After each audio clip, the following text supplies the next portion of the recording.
मैं ਮੁਕਤਸਰ ਤੋਂ ਕਸ਼ਮੀਰ ਸਿੰਘ ਸਮੂਹ ਵੀਰਾਂ ਭੈਣਾਂ ਨੂੰ ਫਤਿਹ ਅਰਜ ਕਰਦਾ। ਵਾਹਿਗੁਰੂ ਜੀ ਕਾ ਖਾਲਸਾ, ਵਾਹਿਗੁਰੂ ਜੀ ਕੀ ਫਤਿਹ। ਸਾਡੀ ਅੱਜ ਦੀ ਵਿਚਾਰ ਦਾ ਵਿਸ਼ਾ ਹੈ ਗੁਰਬਾਣੀ ਨੂੰ ਪ੍ਰੈਕਟੀਕਲ ਨਜ਼ਰੀਏ ਤੋਂ ਸਮਝੀਏ।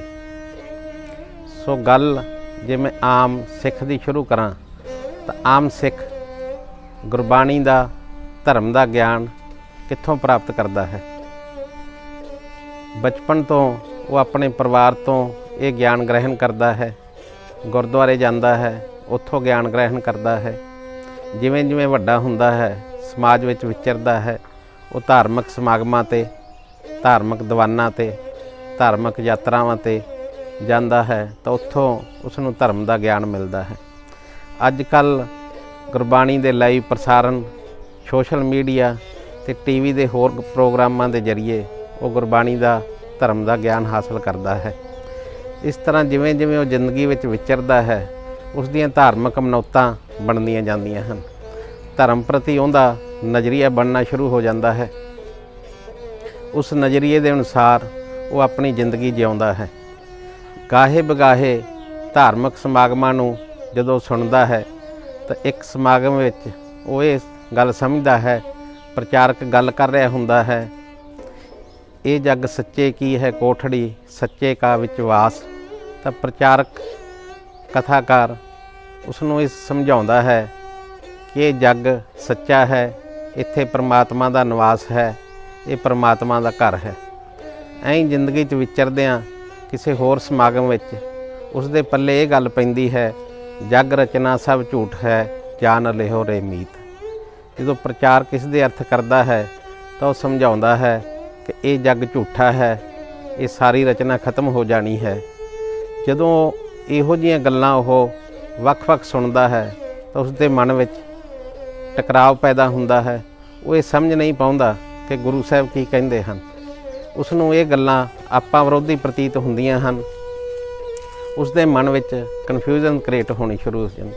ਜੇ ਇੱਕ ਹੋਰ ਉਦਾਹਰਨ ਦੀ ਗੱਲ ਕਰੀਏ ਆਪਾਂ ਤਾਂ ਇੱਕ ਧਾਰਮਿਕ ਦੀਵਾਨ ਵਿੱਚ ਉਹ ਇਹ ਸਿੱਖਿਆ ਪ੍ਰਾਪਤ ਕਰਦਾ ਹੈ, ਆਪਣ ਹੱਥੀ ਆਪਣਾ ਆਪੇ ਹੀ ਕਾਜ ਸਵਾਰੀਏ। ਅਤੇ ਕਿਸੇ ਹੋਰ ਸਮਾਗਮ ਵਿੱਚ ਉਸ ਨੂੰ ਇਹ ਸੁਣਨ ਨੂੰ ਮਿਲਦਾ ਹੈ, ਜਿਸ ਕਾ ਕਾਰਜ ਤਿਨ ਹੀ ਕੀਹਾ, ਮਾਨਸ ਕਿਆ ਵਿਚਾਰਾ ਰਾਮ। ਜਦੋਂ ਉਹ ਇਕੱਲਾ ਬਹਿ ਕੇ ਸੋਚਦਾ ਹੈ, ਇਹ ਜਿਹੀਆਂ ਗੱਲਾਂ ਵਿਚਾਰਦਾ ਹੈ ਤਾਂ ਉਸ ਦੇ ਮਨ ਵਿੱਚ ਕਨਫਿਊਜ਼ਨ ਕ੍ਰੀਏਟ ਹੁੰਦੀਆਂ ਹਨ। ਉਹ ਇਹ ਸਮਝ ਨਹੀਂ ਪਾਉਂਦਾ ਕਿ ਗੁਰੂ ਸਾਹਿਬ ਆਪਾ ਵਿਰੋਧੀ ਗੱਲਾਂ ਕਰਦੇ ਹਨ ਜਾਂ ਮੇਰੀ ਹੀ ਸਮਝ ਵਿੱਚ ਨਹੀਂ ਆ ਰਹੀਆਂ। ਜਿਵੇਂ ਜਿਵੇਂ ਉਹ ਵਿਚਰਦਾ ਹੈ, ਸਮਾਜ ਵਿੱਚ ਜਾਂਦਾ ਆਉਂਦਾ ਹੈ, ਉਸ ਦੇ ਮਨ ਵਿੱਚ ਇਹ ਕਨਫਿਊਜ਼ਨ ਵੱਧਦੀਆਂ ਜਾਂਦੀਆਂ ਹਨ। ਜਿਵੇਂ ਜਿਵੇਂ ਉਹ ਗੁਰਬਾਣੀ ਦਾ ਧਰਮ ਦਾ ਗਿਆਨ ਗ੍ਰਹਿਣ ਕਰਦਾ ਹੈ, ਇਹ ਕਨਫਿਊਜ਼ਨ ਸਵਰਗ ਨਰਕ ਸੰਬੰਧੀ, ਧਰਮ ਰਾਜ ਸੰਬੰਧੀ, ਅਗਲੇ ਜਨਮ ਸੰਬੰਧੀ, ਕਰਮਾਂ ਦੇ ਫਲ ਸੰਬੰਧੀ, ਮੁਕਤੀ ਸੰਬੰਧੀ ਉਸ ਦੇ ਮਨ ਵਿੱਚ ਕਨਫਿਊਜ਼ਨ ਵੱਧਦੀਆਂ ਜਾਂਦੀਆਂ ਹਨ। ਜਦ ਕਿ ਹੋਣਾ ਤਾਂ ਇਹ ਚਾਹੀਦਾ ਸੀ ਕਿ ਜਿਵੇਂ ਜਿਵੇਂ ਉਹ ਧਰਮ ਦਾ ਗਿਆਨ ਹਾਸਲ ਕਰਦਾ, ਗੁਰਬਾਣੀ ਨੂੰ ਪੜ੍ਹਦਾ ਵਿਚਾਰਦਾ, ਉਸ ਦੇ ਮਨ ਵਿੱਚ ਇਹ ਕਨਫਿਊਜ਼ਨ ਦੂਰ ਹੋਣੀਆਂ ਚਾਹੀਦੀਆਂ ਸੀ। ਜ਼ਿੰਦਗੀ ਪ੍ਰਤੀ ਉਸ ਦੀ ਕਲੈਰਿਟੀ ਬਣਨੀ ਚਾਹੀਦੀ ਸੀ। ਪਰ ਜਿਵੇਂ ਜਿਵੇਂ ਉਹ ਅੱਗੇ ਵੱਧਦਾ ਹੈ, ਇਹ ਕਨਫਿਊਜ਼ਨ ਵੀ ਵੱਧਦੀਆਂ ਜਾਂਦੀਆਂ ਹਨ।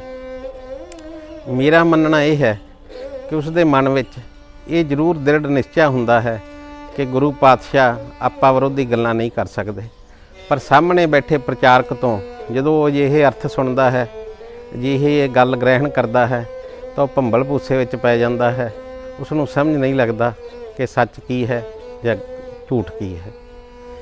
ਸੋ ਮੈਂ ਸਮਝਦਾ ਹਾਂ ਕਿ ਸਾਡੇ ਪ੍ਰਚਾਰਕਾਂ, ਕਥਾਕਾਰਾਂ ਦਾ ਫਰਜ਼ ਬਣਦਾ ਸੀ ਕਿ ਉਹ ਮਨੁੱਖ ਦੇ ਇਸ ਆਮ ਸਿੱਖ ਦੇ ਇਸ ਮੁਸ਼ਕਲ ਪ੍ਰਤੀ ਧਿਆਨ ਕਰਦੇ ਅਤੇ ਇਸ ਦਾ ਹੱਲ ਕਰਦੇ। ਜੋ ਉਸ ਆਮ ਸਿੱਖ ਦੇ ਮਨ ਵਿੱਚ ਕਨਫਿਊਜ਼ਨ ਬਣੀਆਂ ਹਨ, ਉਹਨਾਂ ਨੂੰ ਕਲੀਅਰ ਕਰਦੇ। ਪਰ ਪਤਾ ਨਹੀਂ ਸਾਡੇ ਪ੍ਰਚਾਰਕਾਂ, ਵਿਦਵਾਨਾਂ, ਕਥਾਕਾਰਾਂ ਦੀ ਕੀ ਮਜਬੂਰੀ ਰਹੀ ਕਿ ਉਹ ਆਪਣੀ ਆਪਣੀ ਡਫਲੀ ਵਜਾਉਂਦੇ ਰਹੇ ਅਤੇ ਆਮ ਸਿੱਖ ਦੇ ਮਨ ਵਿੱਚ ਇਹੋ ਜਿਹੇ ਜੋ ਕਨਫਿਊਜ਼ਨ ਸਨ ਉਹ ਕਲੀਅਰ ਨਹੀਂ ਕਰ ਸਕੇ। ਇਹ ਗੱਲਾਂ ਸਾਡੇ ਸਮਾਜ ਵਿੱਚ ਆਮ ਹੀ ਚਰਚਾ ਦਾ ਵਿਸ਼ਾ ਰਹਿੰਦੀਆਂ ਹਨ। ਇਹ ਗੱਲਾਂ 'ਤੇ ਆਮ ਹੀ ਬਹਿਸ ਰਹਿੰਦੀ ਹੈ ਕਿ ਗੁਰਬਾਣੀ ਆਪਾ ਵਿਰੋਧੀ ਹੈ, ਗੁਰਬਾਣੀ ਦੀਆਂ ਸਿੱਖਿਆਵਾਂ ਵਿੱਚ ਫਰਕ ਹੈ, ਜਦ ਕਿ ਅਜਿਹਾ ਨਹੀਂ ਹੈ। ਮੇਰਾ ਮੰਨਣਾ ਇਹ ਹੈ ਕਿ ਗੁਰੂ ਸਾਹਿਬਾਂ ਨੇ ਇਹ ਗੁਰਬਾਣੀ ਜ਼ਿੰਦਗੀ ਦੇ ਵੱਖ-ਵੱਖ ਸਥਿਤੀਆਂ ਅਨੁਸਾਰ, ਵੱਖ-ਵੱਖ ਘਟਨਾਵਾਂ ਦੇ ਕੰਟੈਕਸਟ ਵਿੱਚ, ਵੱਖ-ਵੱਖ ਸਵਾਲਾਂ ਦੇ ਜਵਾਬ ਵਿੱਚ ਤੇ ਵੱਖ-ਵੱਖ ਡਿਸਕਸ਼ਨ ਦੇ ਅੰਤ ਵਿੱਚ ਉਚਾਰੀ ਹੋਵੇਗੀ। ਜਦੋਂ ਕਿਸੇ ਵੱਖ-ਵੱਖ ਸਥਿਤੀ ਵਿੱਚ ਉਪਦੇਸ਼ ਦੀ ਗੱਲ ਕਰੀਏ ਤਾਂ ਜੇ ਇੱਕ ਮਨੁੱਖ ਨੂੰ ਦੂਜਾ ਮਨੁੱਖ ਡਰਾ ਰਿਹਾ ਹੈ ਤਾਂ ਜੋ ਡਰ ਰਿਹਾ ਹੈ ਉਸ ਦੇ ਲਈ ਹੋਰ ਉਪਦੇਸ਼ ਦੇਣਾ ਪਵੇਗਾ, ਤੇ ਜੋ ਮਨੁੱਖ ਡਰਾ ਰਿਹਾ ਹੈ ਉਸ ਲਈ ਹੋਰ ਉਪਦੇਸ਼ ਦੇਣਾ ਪਵੇਗਾ। ਜੋ ਮਨੁੱਖ ਡਰ ਰਿਹਾ ਹੈ ਉਸ ਨੂੰ ਇਹ ਕਹਿਣਾ ਪਵੇਗਾ ਕਿ ਤਕੜਾ ਹੋ, ਹੌਸਲਾ ਰੱਖ, ਕੋਈ ਗੱਲ ਨਹੀਂ, ਤੇ ਜੋ ਡਰਾ ਰਿਹਾ ਹੈ ਉਸ ਨੂੰ ਤਾੜਨਾ ਵੀ ਕਰਨੀ ਪਵੇਗੀ। ਸੋ ਮੇਰਾ ਮੰਨਣਾ ਇਹ ਹੈ ਕਿ ਸਾਨੂੰ ਗੁਰਬਾਣੀ ਨੂੰ ਉਸ ਦੇ ਵਾਸਤਵਿਕ ਨਜ਼ਰੀਏ ਤੋਂ ਵੇਖਣਾ ਪਵੇਗਾ ਤਾਂ ਕਿ ਸਾਡੇ ਮਨ ਦਾ ਵਿਕਾਸ ਹੋ ਸਕੇ, ਦਿਮਾਗ ਦਾ ਵਿਕਾਸ ਹੋ ਸਕੇ ਤੇ ਗੁਰਬਾਣੀ ਸਾਡੇ ਜੀਵਨ ਨੂੰ ਸੇਧ ਦੇ ਸਕੇ। ਸੋ ਅਸੀਂ ਇਸ ਗੱਲ ਨੂੰ ਸਮਝਦੇ ਹਾਂ ਕਿ ਗੁਰਬਾਣੀ ਸਾਨੂੰ ਮਨੁੱਖ ਦੇ ਵਿਕਾਸ ਕਰਨ ਲਈ ਹੈ, ਪਰ ਜੋ ਅੱਜ ਸਾਡੇ ਧਰਮ ਦਾ ਸਿਸਟਮ ਚੱਲ ਰਿਹਾ ਹੈ ਉਸ ਵਿੱਚ ਮਨੁੱਖ ਦਾ ਵਿਕਾਸ ਨਹੀਂ ਹੋ ਰਿਹਾ, ਗੁਰਬਾਣੀ ਸਾਨੂੰ ਅੱਗੇ ਨਹੀਂ ਲੈ ਕੇ ਜਾ ਰਹੀ, ਜਿਸ ਲਈ ਸਾਡੇ ਅੰਦਰੋਂ ਪਾਤਸ਼ਾਹਾਂ ਪ੍ਰਤੀ, ਗੁਰਬਾਣੀ ਪ੍ਰਤੀ ਮਨੋ ਸਤਿਕਾਰ ਨਹੀਂ ਉਪਜਦਾ। ਮੈਨੂੰ ਇਹ ਮਹਿਸੂਸ ਹੁੰਦਾ ਹੈ ਕਿ ਸਾਡੇ ਸਮਾਜ ਵਿੱਚ ਸਾਡੇ ਗੁਰੂ ਸਾਹਿਬਾਨ ਦਾ, ਗੁਰਬਾਣੀ ਦਾ ਸਤਿਕਾਰ ਬਹੁਤੇਰੇ ਸਿੱਖ ਬੱਧਾ ਚੱਟੀ ਹੀ ਕਰਦੇ ਹਨ, ਕਿਉਂਕਿ ਅੰਦਰੋਂ ਉਹਨਾਂ ਦੇ ਮਨ ਵਿੱਚੋਂ ਸਤਿਕਾਰ ਨਹੀਂ ਉਪਜਣਾ, ਜਦਕਿ ਸਾਡੇ ਮਨਾਂ ਵਿੱਚ ਇਹ ਸਤਿਕਾਰ ਉਪਜਣਾ ਚਾਹੀਦਾ ਹੈ। ਜੋ ਸਾਡੇ ਆਮ ਸਿੱਖ ਦਾ ਦ੍ਰਿੜ ਨਿਸ਼ਚਾ ਹੈ ਕਿ ਗੁਰਬਾਣੀ, ਗੁਰੂ ਪਾਤਸ਼ਾਹ ਆਪਾਂ ਵਿਰੋਧੀ ਗੱਲਾਂ ਨਹੀਂ ਕਰ ਸਕਦੇ, ਇਹ ਦ੍ਰਿੜ ਨਿਸ਼ਚਾ ਹੀ ਗੁਰਬਾਣੀ ਦੇ ਖੋਲ੍ਹਣ ਦੀ ਕੁੰਜੀ ਸਾਬਤ ਹੋ ਸਕਦੀ ਹੈ ਜਦੋਂ ਉਸ ਨੂੰ ਇੱਕ ਵਾਸਤਵਿਕ ਨਜ਼ਰੀਏ ਤੋਂ ਗੁਰਬਾਣੀ ਨੂੰ ਸਮਝਣ ਦਾ ਯਤਨ ਕਰੇਗਾ।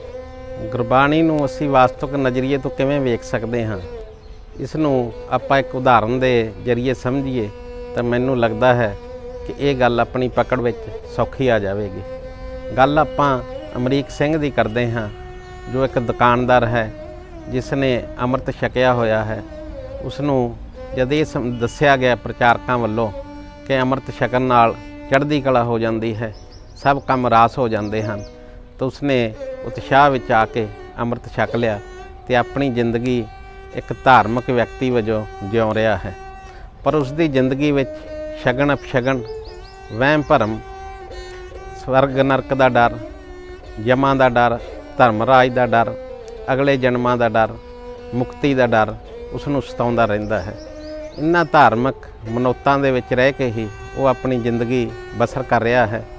ਸਵੇਰੇ ਉੱਠਣ ਤੋਂ ਲੈ ਕੇ ਰਾਤ ਸੌਣ ਤੱਕ ਉਹ ਇਹਨਾਂ ਮਨੌਤਾਂ ਅਨੁਸਾਰ ਹੀ ਆਪਣੀ ਜ਼ਿੰਦਗੀ ਜਿਉਂਦਾ ਹੈ। ਪਰ ਜਿਵੇਂ ਜਿਵੇਂ ਉਹ ਸਮਾਜ ਵਿੱਚ ਵਿਚਰਦਾ ਹੈ ਉਸ ਦੇ ਮਨ ਵਿੱਚ ਬਣੀਆਂ ਹੋਈਆਂ ਕਨਫਿਊਜ਼ਨ ਉਸ ਨੂੰ ਪਰੇਸ਼ਾਨ ਕਰਦੀਆਂ ਹਨ। ਉਸ ਨੂੰ ਇਹ ਸਮਝ ਨਹੀਂ ਆਉਂਦੀ ਕਿ ਸੱਚ ਕੀ ਹੈ ਤੇ ਝੂਠ ਕੀ ਹੈ। ਜਿਸ ਵੀ ਗਿਆਨੀ ਪ੍ਰਚਾਰਕ ਨੂੰ ਉਹ ਮਿਲਦਾ ਹੈ ਉਹ ਆਪਣੇ ਪ੍ਰਸ਼ਨ ਉਸ ਨਾਲ ਸਾਂਝੇ ਕਰਦਾ ਹੈ, ਪਰ ਕਿਤੋਂ ਵੀ ਉਸ ਦੀ ਸੰਤੁਸ਼ਟੀ ਨਹੀਂ ਹੁੰਦੀ। ਕਦੇ ਉਹ ਇੱਕ ਗਿਆਨੀ ਵੱਲ ਖਿੱਚਿਆ ਜਾਂਦਾ ਹੈ, ਕਦੇ ਦੂਜੇ ਪ੍ਰਚਾਰਕ ਵੱਲ ਖਿੱਚਿਆ ਜਾਂਦਾ ਹੈ। ਉਸ ਨੂੰ ਇਹ ਲੱਗਦਾ ਹੈ ਕਿ ਇਹ ਪ੍ਰਚਾਰਕ ਸਹੀ ਗੱਲ ਕਰ ਰਿਹਾ ਹੈ। ਕਦੇ ਨਾਮ ਸਿਮਰਨ ਦੀ ਗੱਲ ਸੁਣਦਾ ਹੈ, ਕਦੇ ਉਹ ਵਾਹਿਗੁਰੂ ਵਾਹਿਗੁਰੂ ਸਿਮਰਨ ਦੀ ਗੱਲ ਸੁਣਦਾ ਹੈ, ਤਾਂ ਉਵੇਂ ਕਰਨਾ ਚਾਹੁੰਦਾ ਹੈ ਤਾਂ ਕਿ ਉਹਦੀ ਜ਼ਿੰਦਗੀ ਸਫਲ ਹੋ ਸਕੇ। ਪਰ ਮਨ ਬੇਚੈਨ ਰਹਿੰਦਾ ਹੈ, ਅਸ਼ਾਂਤ ਰਹਿੰਦਾ ਹੈ। ਜ਼ਿੰਦਗੀ ਵਿੱਚ ਵਿਚਰਦਿਆਂ ਹੀ ਉਸ ਦਾ ਮੇਲ ਇੱਕ ਗੁਰਮੁਖ ਸੱਜਣ ਨਾਲ ਹੁੰਦਾ ਹੈ ਜਿਸ ਨੂੰ ਆਪਣੇ ਦਿਲ ਦੀ ਵਿਥਿਆ ਸੁਣਾਉਂਦਾ ਹੈ। ਉਹ ਗੁਰਮੁਖ ਸੱਜਣ ਉਸ ਨੂੰ ਸਮਝਾਉਂਦਾ ਹੈ ਕਿ ਸਾਰਾ ਇੱਕ ਦਾ ਹੀ ਹੈ, ਇੱਕ ਹੀ ਸਾਰੀ ਸ੍ਰਿਸ਼ਟੀ ਦਾ ਰੂਪ ਹੈ, ਇੱਕ ਹੀ ਐਨਰਜੀ, ਇੱਕ ਹੀ ਊਰਜਾ ਇਸ ਸ੍ਰਿਸ਼ਟੀ ਵਿੱਚ ਚੱਲ ਰਹੀ ਹੈ। ਸਾਰੇ ਕੁਦਰਤ ਦੇ ਨਿਯਮ ਅਨੁਸਾਰ ਹੀ ਇਹ ਸ੍ਰਿਸ਼ਟੀ ਚੱਲ ਰਹੀ ਹੈ। ਕੁਦਰਤ ਦੇ ਨਿਯਮ ਆਪਣੇ ਆਪ ਚੱਲ ਰਹੇ ਹਨ, ਇਸ ਨੂੰ ਕੋਈ ਬਦਲ ਨਹੀਂ ਸਕਦਾ, ਇਸ ਵਿੱਚ ਤਬਦੀਲੀ ਨਹੀਂ ਆ ਸਕਦੀ। ਗੁਰਬਾਣੀ ਸਾਡਾ ਆਪਾ ਆਪ ਸਵਾਰਨ ਵਿੱਚ ਹੈ, ਨਾ ਕਿ ਗੁਰਬਾਣੀ ਅਸੀਂ ਪੜ੍ਹ ਕੇ, ਵਿਚਾਰ ਕੇ ਜਾਂ ਪਾਠ ਸਿਮਰਨ ਕਰਕੇ ਕੁਦਰਤ ਦੇ ਨਿਯਮ ਬਦਲ ਸਕਦੇ ਹਾਂ। ਗੁਰਬਾਣੀ ਸਾਡੇ ਆਪਣੇ ਆਪ ਨੂੰ ਬਦਲਣ ਲਈ ਹੈ। ਉਹ ਦੱਸਦਾ ਹੈ ਕਿ ਕੋਈ ਵੀ ਹੋਰ ਬਾਹਰੀ ਸ਼ਕਤੀ ਨਹੀਂ ਹੈ। ਮਨੁੱਖ ਆਪਣੀ ਜ਼ਿੰਦਗੀ ਦਾ ਕੇਂਦਰ ਬਿੰਦੂ ਹੈ। ਮਨੁੱਖ ਨੇ ਆਪ ਹੀ ਜ਼ਿੰਮੇਵਾਰ ਹੋਣਾ ਹੈ, ਆਪ ਹੀ ਆਪਣੇ ਕੰਮ ਕਰਨੇ ਹਨ, ਆਪ ਹੀ ਅੱਗੇ ਵਧਣਾ ਹੈ, ਆਪਣੇ ਦਿਮਾਗ ਦਾ ਵਿਕਾਸ ਕਰਨਾ ਹੈ। ਉਹ ਗੁਰਮੁਖ ਸੱਜਣ ਉਸ ਨੂੰ ਸਮਝਾਉਂਦਾ ਹੈ ਕਿ ਸਭ ਕੁਝ ਹਜ਼ਾਰਾਂ ਸਾਲਾਂ ਤੋਂ, ਲੱਖਾਂ ਸਾਲਾਂ ਤੋਂ ਆਪਣੇ ਆਪ ਹੋ ਰਿਹਾ ਹੈ, ਕੁਦਰਤ ਦੇ ਨਿਯਮਾਂ ਅਨੁਸਾਰ ਹੋ ਰਿਹਾ ਹੈ, ਇਹ ਬਦਲ ਨਹੀਂ ਸਕਦੇ। कोई पूजा पाठ, कोई अरदास, कोई मनौत, कोई सुखना इन्हां नियमां नूं बदल नहीं सकदी। जद अमरीक सिंह उस गुरमुख सज्जण तो ये गल्लां सुणदा है तो उसके मन में अनेਕਾਂ प्रश्न खड़े हो जाते हैं। वो वार-वार उस गुरमुख सज्जण तो पुछदा है कि अखंड पाठ, की अरदासां, की सुखना, की मनौतां कुछ भी बदल नहीं सकदियां। जब वो गुरमुख सज्जन जवाब दिंदा है कि नहीं, कुछ भी बदल नहीं सकता, कोई बाहरी शक्ति नहीं है, कोई वक्री शक्ति नहीं है, तो अमरीक सिंह गुरमुख सज्जन नूं सवाल करदा है कि फिर ये सब कुछ किस लई, ये अखंड पाठ, ये धार्मिक समागम, ये सब कुछ किस लई? तो गुरमुख सज्जन समझाउंदा है कि सब पुजारी दी खेड है, पुजारी दा धंधा है। पुजारी ने अपने ऐशो इशरत लई मनुख दे दिमाग दा विकास ना होण दिता ते मनुख नूं अपने लई वधिया। पुजारी नहीं चाहुंदा कि मनुख विकास करे ते मेरे चुंगल विचों निकल जावे। सो ये सब पुजारी दी खेड है। जिवें जिवें अमरीक सिंह उस गुरमुख सज्जन दीयां गल्लां सुणदा है, उसदे चेहरे ते चमक आउणी शुरू हो जांदी। उसनूं आपा आप मजबूत हुंदा प्रतीत हुंदा है। उसनूं ये लगदा है कि मैं तां सालां तो इन्हां धार्मिक मनौतां दा बोझ ढो रिहा हाँ। जद सारी डिस्कशन चलदी रहिंदी है तो अंत विच वो गुरमुख सज्जन ये स्टेटमेंट दिंदा है कि जदों सच दी समझ आ जावे तो जिंदगी सौखी हो जाती है। तो अमरीक सिंह फिर ये गल अपने आप विच चितवदा है कि सचमुच जदों मैं इन्हां मनौतां तो रहत हो के अपनी जिंदगी जिउंदा हाँ, सोचदा है तो उसनूं लगदा है कि सचमुच जिंदगी कितनी सौखी हो जाएगी। गुरमुख सज्जन इस गल नाल ये डिस्कशन ख़त्म करता है कि जदों सच की समझ आ जाए तो जिंदगी सुखी हो जाती है। इस उदाहरण के दूजे भाग में अमरीक सिंह अपनी जिंदगी एक उहदे कंसैप्ट अनुसार जिउणी शुरू करता है। वो बहुत सहज महसूस करता है। जिमें जिमें वो एक उहदे कंसैप्ट नूं समझदा है, सारी सृष्टि, सारी दुनिया उसनूं एक दा भाग ही प्रतीत हुंदी है। वो निज तो उपर उठना शुरू हो जाता है। उसनूं जिंदगी का रस आउण लग जाता है। उसनूं अपने काम विच जी लगता है। परिवार प्रति वो फर्ज पूरे करता है। जिमें जिमें कुदरत नूं समझदा है तो उन्होंने महसूस होंदा है कि सचमुच सब कुछ कुदरत के नियमां अनुसार ही चल रहा है। गुरबाणी तां मेरे अपने आप नूं बदलण लई सी। गुरबाणी नूं पढ़ के अपने मन का विकास करता है। उसनूं ये लगता है कि किवें लोग अज भी धार्मिक मनौतां का बोझ ढो रहे हैं। वो अपने आले दुआले विचरदिआं ये वेखदा है कि किवें लोग थां थां भटकदे फिरदे हैं, थां थां मत्थे टेकदे हैं, कदे तीर्थ स्थानां ते जांदे हैं, कदे नहाउण जांदे हैं, कदे किसी धार्मिक यात्रा ते जांदे हैं। उन्हां नूं ये लगदा है कि इन्हां धार्मिक यात्रावां ते तीर्थां नाल उन्हां दे दुख कट्टे जाणगे, कितों उन्हां दी बीमारी कट्टी जावे, परिवार विच खुशहाली आ जावे।